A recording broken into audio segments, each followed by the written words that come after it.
Is the food stamp program setting up for another major disaster like what we saw at the end of 2025?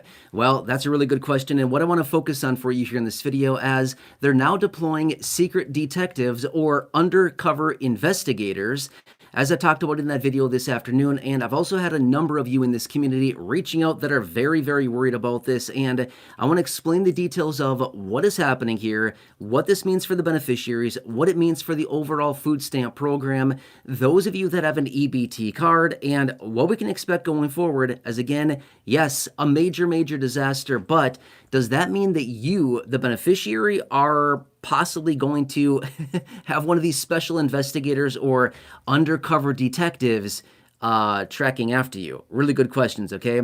Now, quickly, I was supposed to be live like a half hour ago, actually like 45 minutes ago. I sat here and talked for 30 minutes and then went to turn it off, and it wasn't even on in the first place. So sorry about that. But here I am, recreating what I literally just said for the last 30 minutes, so hopefully it's working this time. If not, well, we'll have to see what happens. All right, anyway. So I just want to follow up to the video that I had out this afternoon, address some of the concerns, the comments that I've seen showing up down below in the comment section on that video, and let you know what we need to be aware of with these new rules that have been implemented in a handful of states so far. But over the next several weeks and the next few months here, we're going to be seeing this implemented across 18 states for sure, and impacting almost half of the beneficiaries across the country, which is a pretty big number. Millions and millions and millions of people that will be impacted, and I want to explain all the details behind this. Okay, let's follow up really quickly to that video from this afternoon. So a few hours ago this afternoon, I had that video out, and I was talking about the announcement out of USDA this week, talking about the deployment of these undercover investigators to basically monitor to see if these new rules that have been implemented as of the new year are actually being followed, okay? So I've had a number of people here in the community on that video from this afternoon wondering, am I going to be in trouble here? Like, what does this mean for me, my monthly benefit? And do I need to be worried as a food stamp, SNAP beneficiary, and EBT card holder? Really, really good questions. We're going to talk about that here in just a second as well, okay? But anyway, so what do we need to understand about all of this, okay? And again, are the undercover investigators going after the beneficiaries, or who are they going after? And what happens when somebody gets busted, and what are they going to do with this? I'll explain all of that and also address some of those questions and concerns, again, that I've seen showing up on that video from earlier today, okay? All right, so first off, drop a comment down below. Are you in one of the states that has these new rules that have been implemented as of the new year? Right now, as of the new year, they've only implemented it in 5 states so far. But over the coming weeks and months here, it's going to be implemented across 18 different states. And again, likely 4 to 6 more states likely going to be granted waivers this year in 2026, bringing that total up to somewhere around about 22 to 24, even maybe upwards of 26 states eventually will have these waivers granted. So stand by. This is definitely not over yet. A lot more are going to get this, and a lot more of these rules will be implemented throughout the course of 2026. Okay? All right, anyway. So following up to that video from this afternoon, the deployment of these undercover investigators, these secret detectives, what are they doing? Well, remember, the rules that were implemented as of the beginning of the new year are talking about the restriction of purchases of sugary drinks, carbonated beverages, soda pop, again, whatever you call it, as well as in some states, the elimination of candy, prepared dessert foods, things like that, okay? They're restricting the purchase of all of these types of items. Again, depends on the state that you're located in. It really depends on the situation for your respective state. Some states are banning just sugary drinks. Some states are banning just candy. Some states are banning both. Again, it's really different across the board. There's not some uniform restrictions at all. It's just like, depending on the state, the restrictions are very different, which is making it honestly very confusing for a lot of people to understand the specific rules that are going forward here. Okay, here's what's happening. With these undercover investigators, basically what they're doing, they're going to be going out to grocery stores within the respective states that have these new rules. They're purposely going to start trying to buy some of these restricted items, okay? And what they're basically going to do is that if the state well, sorry, not the state. If the grocery store allows the purchase of that restricted item, the grocery store gets a warning. They get a warning, okay? The first time around, they get a warning. Time number 2 around, they get their privileges of accepting EBT revoked, okay? They basically lose their privilege to accept EBT payments. That's going to be a disaster, okay? We'll come back to that and talk about that more here in just a second. But the point being is that these undercover secret detectives are literally going to try to purposely break the rules to see if the grocery stores are in compliance with the new rules, or if they allow the rules to be broken and they allow the purchase of these different items in the respective states, okay? Now, the problem with this is that there's no handbook, there's no brochure, there's no booklet, there's no pamphlet on the exact rules and restrictions of what items are allowed, what items are prohibited from purchase with an EBT card, the food stamp benefits, the SNAP benefits, right? It's kind of like this big gray area. In fact, I was out a couple weeks ago in a separate video and I said, according to the report, in fact, I popped up an article on that on the screen in that video, and I said they're talking that they may ban upwards of 120,000 different food products. Now, I still don't know how many items are in the average grocery store, but banning the purchase of 120,000 food products seems like a lot to me. Now, obviously, every single grocery store does not stock every single food item out there, but nonetheless, it's a lot of items that may be banned from the purchase with these EBT cards, the food stamp benefit. Okay, so the private investigators, the undercover agents, the undercover investigators are literally purposely going to try to break the rules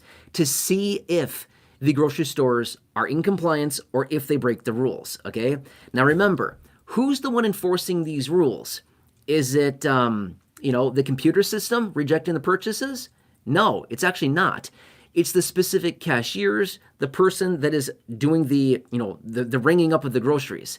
That's the person who's going to be allowed or disallow, the person that allows the purchase or disallows the purchase of the different food items. So, point being is that there's going to be a lot of variability here as far as the cashier that's there working at the time. Are they in a good mood? Are they in a bad mood? Do they care? Do they not care? Do they want to enforce the rule? Do they not want to enforce the rule? Is this specific grocer doing something to have their employees enforce the rules? Again, there's a lot of gray areas here, but point being is that there's going to be a lot of variability. There's going to be some people out there that are very restrictive and say, no, I'm going to follow every single rule. And some other people that might say, hey, I don't agree with this. I'm not going to enforce this whatsoever. I don't really care, right? So I imagine, like I've said so many times over the last several days and in other videos and in that video this afternoon, I said, it's going to be a total mess. It's going to be a disaster with the rollout of this program, or these rules, I should say, a disaster of the rollout with these rules and the implementation of it, because there's like no set guidelines, no set boundaries. It's just kind of up to the discretion of the cashier at that given time with each respective person that comes through the line. Is that going to make sense, right? By the way, drop a comment down below. Are you in one of the states that has these new rules and restrictions put in place? Okay, remember, at the beginning of the year, just a couple days ago, 5 states implemented these new rules and the restrictions. But over the coming months here, all 18 states that were granted those waivers in 2025 will have those new restrictions put in place. And through the course of 2026, again, upwards of 22 to 26 states in total will likely be having these waivers granted to them and these restrictions put in place. That's going to, put a lot more, restriction on the food stamp SNAP beneficiary. Okay. Now let's address some of the questions, some of the concerns that I've seen showing up down below in the comment section on that previous video from a couple hours ago this afternoon right here on this channel. I posted the video. I had the article up on the screen for you, but I've also seen a number of comments and concerns coming in from people in the community saying, I'm worried, like, am I going to be the one in trouble with this? What happens if I buy something and I don't know that's restricted? What happens? Okay, there's a bunch of different comments here. Let me kind of answer all of these to the best of my ability right here, right now, based on what we know as of right now. Okay, so question 1 would be this. Am I the beneficiary? Okay, so you the beneficiary, the food stamp SNAP beneficiary with the EBT card. Are you going to be the one that is in trouble if you go to the grocery store, you buy your regular items, you happen to have something that may be restricted, you don't know, they allow it, or even if you try to buy it, are you going to be the one that gets in trouble? Simple answer is no, you're not going to be in trouble, okay? As a food stamp SNAP beneficiary, you can do whatever you want. You can buy whatever you want, okay? Now, obviously, there are restrictions with food stamps. Yes, I totally know that. And yes, with these new rules, it's going to restrict things even further, okay? But you can still buy things, okay? Here's where the gray area comes in, and here is where it gets kind of confusing. If you go through and you try to buy something that's restricted, you may be rejected at the counter, right? Like the checkout line, the checkout counter, the cashier might say, sorry, this is one of the restricted items. Does not mean that you can't buy it. You can still buy it. It needs to be a cash purchase with a credit card, a debit card, a cash purchase. It just cannot be done with an EBT card, okay? That's where a lot of this confusion comes in, is that people are feeling like they're telling me what I can and can't buy. I mean, with your EBT card, yes, they are telling people what they can and cannot buy with their EBT card with their food stamp benefit. But there should be a secondary comment that is made at that time saying, I'm sorry, this is a restricted item. You can buy it, but it must be a cash purchase. It cannot be done with the EBT benefit. Does that kind of make sense, right? So I want to clarify that as well. Now, again, to reiterate, will you, the EBT card holder, the food stamp SNAP beneficiary, be the one who gets in trouble if you try to buy a restricted item, or if you happen to, slip a fast one on them and they allow you to buy that item? Are you going to be the one in trouble? No, okay? Last time I checked, you don't get in trouble for buying a pack of Oreos. You don't get in trouble for buying a big jug of ice cream, right? You're not going to get in trouble for buying a box of donuts. You're not going to get in trouble for that, okay?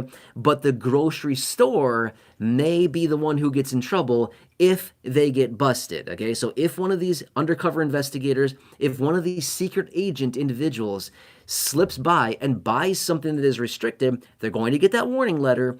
And then if they violate again, they get their privileges of accepting EBT revoked. In other words, they can't accept EBT anymore, which would ultimately hurt all EBT card holders in that respective area that are going to that grocery store. Now, the other interesting part about this, I've been reading a lot about this recently, and apparently in some cities, towns, areas around the country, there's a number of grocery stores out there that basically solely rely on EBT transactions for like the bulk of their revenue. Like if they didn't have EBT privileges, they basically wouldn't be in business. They wouldn't be able to have their doors open. So just imagine one of those grocery stores